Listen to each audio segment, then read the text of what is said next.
but we don't have time, so we're going to bypass that explanation. Now, so for raw video, this is typically how people will store video signals, okay? And this is the format of the video being stored in the computer that we'll play around with in MATLAB today, okay? So basically, it's a concatenation of frames together. Frame 1, followed by frame 2, followed by frame 3, 4, 5, 6, okay? And for frame 1, the first part will be the Y, and then after that, followed by CR, CB, or U and V, okay? And then this for frame 2, this is another Y, another CR, another CB. So if I give you a long video file, like megs and gigs of data, okay, and I ask you to, say, extract frame 131 for me, then you have to compute inside your head how many pixels do you have to skip, right?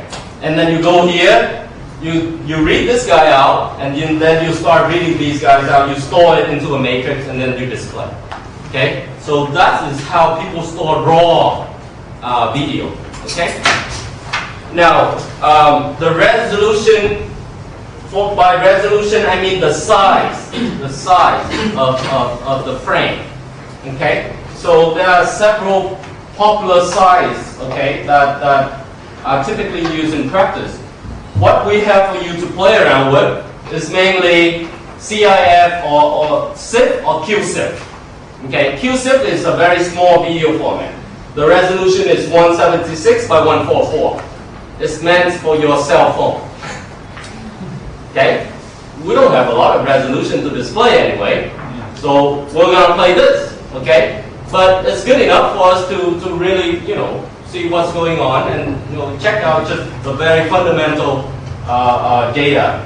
Okay. Now, if we have more display, then maybe we step up to CIF, which has double the size. You take this, you multiply by 2, and you get 352 by 288. Okay. And the color component, since we do downsample, we go back to QCIF. Okay. And the frame rate is typically around 24 to 30 frames per second. Okay. And we usually use 8 bits to describe a pixels. You can easily compute how much memory you need in order to store 100 frames of CIF or QCIF raw without any compression. Okay. Now for TV, we start to step up. Okay, because your TV actually has a lot more pixels than just 176 by 144.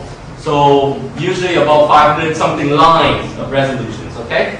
So for NTSC, which is I guess the broadcasting format in America, in the US, then it's 704 by 480, and then 30 frames per second interlace. Okay, now I'm going to delay this word for the next slides. Okay, now for your DVD, it's NTSC, resolution will be roughly around 720 by 480, 24 to 30 frames per second. Progressive. Progressive means you're going to go line by line. Okay, so for the next slide, this is for progressive.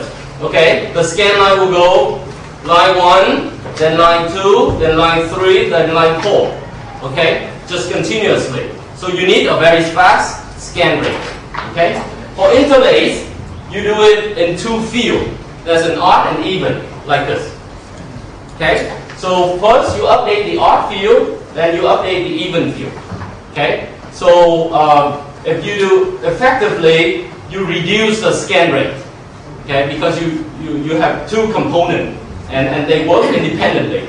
So for example, if you update this guy 30 times per second, you update the red guy another 30 times per second, your effective frame rate is about 60, which gives you a faster moving images. Okay, so this is somewhat old technology. We will start going away from interlace because now our displays are getting a lot better, and we have plasma television, LCD television that can or your computer monitor that can support very fast scan rate. Okay, so we don't need interlace anymore. This technology is developed in the 50s because we don't have enough speed to display. Okay, now high definition means this. Okay, and maybe now it hasn't come to Vietnam, but You can bet on it in the near future. It will. Okay? So what happens is you have a lot higher resolution. So these are the 4 types of high definition television format. 720i, 720p, 1080i, 1080p. Okay? And these numbers comes from the vertical direction, the vertical dimension. Okay? So 720i means the resolution is 1280 by 720 and it's interlaced like this. Okay? 720p means 1280 by 720 but progressive, meaning you will scan each line, okay, one line after the other, continuously. Okay? And the true mega, the highest end of HD TV will be 1080p, which has an outrageous resolution, 1920 by 1080, progressive.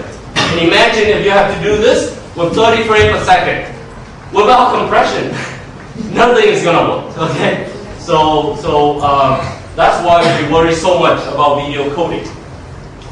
So I have a whole lot of still images just for an example for you to see.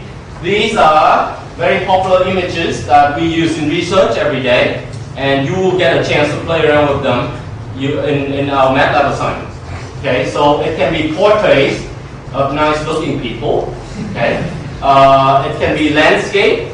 Okay, it can be a picture of an object. It can be buildings, cars, whatever. Okay, natural images that you just go out with your digital camera and take.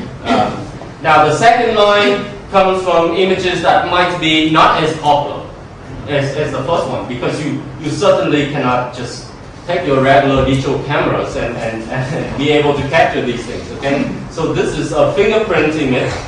Okay, which the US starting to have a database of fingerprints so that they can do fingerprint matching using the computers very, very quickly. Okay, WaveNet plays a little part in that.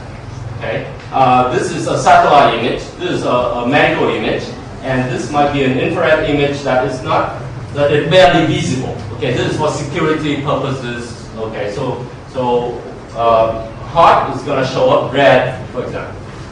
Okay, you might have color images like this. Okay, and just for comparison, I'm going to give you, what is this? This is random noise.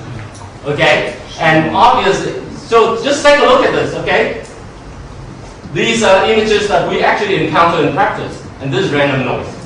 You see any difference? What is the difference? What is the difference? This doesn't seem to have any structure, right? It doesn't have any continuous edges. It doesn't have any homogeneous region. It doesn't have anything that looks interesting, right? And it's just basically it. So this actually carries a lot of information. I cannot compress this.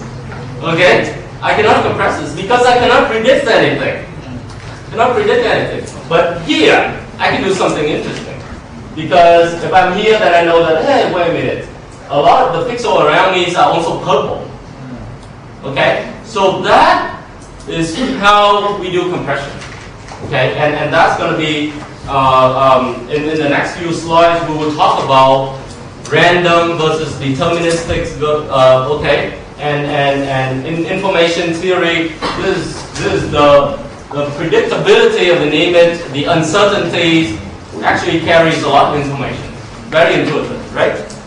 Now, an example of video sequence look like this. So this is the famous Foreman sequence that we will play around in MATLAB. Okay? This is frame number 1. Okay? Frame number 51. Okay? Now 51, you might think that it's actually very far away from frame number 1, right? But think about it. If we have 30 frames per second, it's actually just